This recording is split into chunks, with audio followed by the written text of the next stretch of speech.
इस मुल्क को ऐसी स्थिति आई है जब कयादत की जरूरत पड़ी है। कभी गांधी जी ने कयादत की है, मौलाना आजाद ने कयादत की है, हमारे वीपी सिंह साहब ने कयादत की है, इस राम मनोहर लोहिया जी ने कयादत की है। तो हालात बदले हैं, हालात बदल गए हैं, सत्ता बदली है। हमारा एक ही नारा है कि जब राजनीतिक गठबंधन होते हैं सत्ता बदल जाती है, अगर सामाजिक गठबंधन होगा तो हालात बदल जाएंगे। उस तरफ हमारी कोशिश होनी चाहिए और सभी ने यकीन दिलाया है। मुझे पूरी उम्मीद है कि अब जो बिगुल बजेगा इस देश में, क्योंकि गांधी अब दोबारा नहीं आएंगे, वीपी सिंह अब दोबारा नहीं आएंगे। अब हमें अल्लाह ताला ने एक ऐसी क़यादत दी है जो भाईचारे की क़यादत है, उसका नाम सतपाल मलिक है और ये पूरे मुल्क के अंदर अमन और शांति पैदा करेंगे, पैगंबर बनेंगे शांति के, दूत बनेंगे शांति के और उसी से मुल्क आगे बढ़ेगा, तरक्की करेगा। मैं इससे ज्यादा और कुछ नहीं कहता, बस एक संकल्प पत्र है, क्योंकि जब एक सम्मेलन होता है उसका निचोड़ सामने आना चाहिए। दिल्ली स्टेट पार्टीशन कमेटी ने बड़ी ताकत के साथ, बड़ी मेहनत के साथ इस प्रोग्राम को सजाया है। आप सब आए हैं, आप सब ने सजाया है, ये पूरे देश में इसका मैसेज जाएगा। तो वो संकल्प पत्र मैं बस पढ़कर सुना रहा हूँ आपको। और अशोक बलारा साहब बोलने वाले थे, उनसे माजरत चाहता हूँ कि सतपाल भाई बहुत देर से बैठे हुए हैं और वो आप जाएंगे, तो इसलिए बस ये संकल्प पत्र पढ़ ले और आपकी तरफ से इसका सब होना चाहिए अनुमोदन, ताकि मालूम हो कि सम्मेलन ने क्या तय किया। संकल्प पत्र।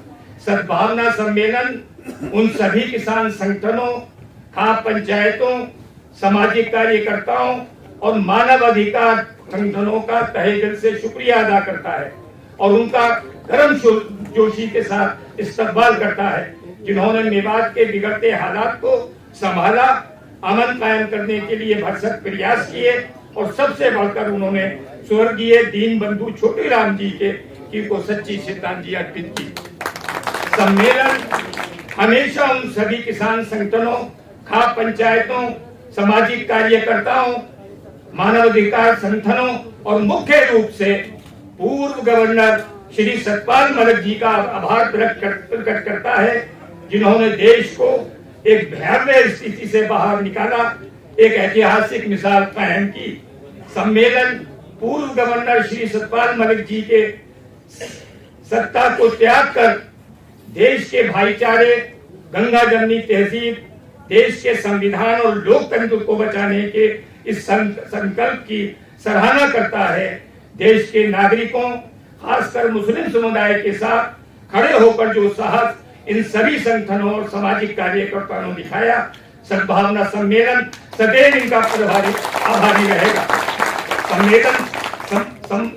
सम्मेलन आज ये तय करता है कि ये हमारी आखिरी सम्मेलन नहीं, बल्कि हम इस सद्भावना सम्मेलन को देश के कोने कोने तक लेकर जाएंगे और हमारी ये कोशिश निरंतर जारी रहेगी। सम्मेलन सामाजिक चेतना मुहिम, सामाजिक समानता मुहिम, साझा विरासत को बचाने की मुहिम चलाएगा, जिसके द्वारा सामाजिक गठबंधन मजबूत हो और समाज में नफरत फैलाने वालों का अंत हो।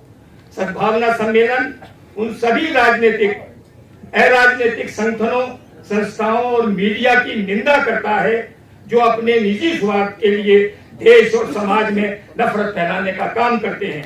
सम्मेलन तय करता है कि जो नौजवान गुमराह होकर किसी ऐसे हाथों की कठपुतली बने हुए हैं जो देश के समाज में नफरत फैलाने का काम करते हैं, उन नौजवानों को इस खाई से बाहर निकालने का काम करेगा। सद्भावना सम्मेलन तय करता है कि हम अपने बीच पनप रही इस खाई को पाटने का काम करेंगे और अपने सामाजिक और धार्मिक मुद्दों को आपस में बातचीत से सुलझाने का काम करेंगे। सम्मेलन समाज में व्यापक कुरीतियां और लत जैसे नशा, दहेज प्रथा, बाल मजदूरी, नारी उत्पीड़न विरुद्धों का बहिष्कार मुद्दों पर सदैव कार्यरत रहेगा।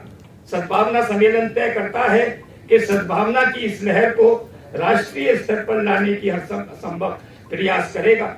सम्मेलन ये मानता है कि देश के सद्भावना प्रेम और शांति बनाए रखने के लिए उन मासूम और बेगुनाहों को जो असंवैधानिक या राजनीतिक द्वेष के कारण जेलों में बंद हैं तत्काल रिहा करने की मांग करता है। सम्मेलन मांग करता है कि मेवात के उन बेगुनाह जिन्हें असंवैधानिक तरीके से जेलों में डाला गया है उनको रिहा किया जाए। असंवैधानिक तरीके से मकानों, दुकानों, प्रतिष्ठानों को मेवात में तोड़ा गया है उसका मुआवजा दिया जाए। सद्भावना सम्मेलन मणिपुर के हालात पर चिंता व्यक्त करता है और दोनों समुदायों से देश की गरिमा, एकता, अखंडता को बचाने का आह्वान और शांति स्थापित करने की अपील करता है। सद्भावना सम्मेलन वचन देता है कि देश की एकता, अखंडता, भाईचारा, सौहार्द, गरिमा को बचाने के लिए सदैव तत्पर रहेगा और किसी भी प्रकार के बलिदान के लिए सदैव तैयार रहेगा। आप लोग तैयार हैं इसके लिए? हाथ उठाएं। सबका बहुत बहुत शुक्रिया और खास तौर से मोहतरम सतपाल मलिक साहब का जिन्होंने इतना वक्त दिया, 3 बजे से आकर अभी तक आपके बीच में है। मोहतरम गोदारा साहब का, चुनूनी साहब का, हमारे कोच साहब का, उनके साथ जितने लोग आए और मेवात की खाकों से जितने लोग आए हैं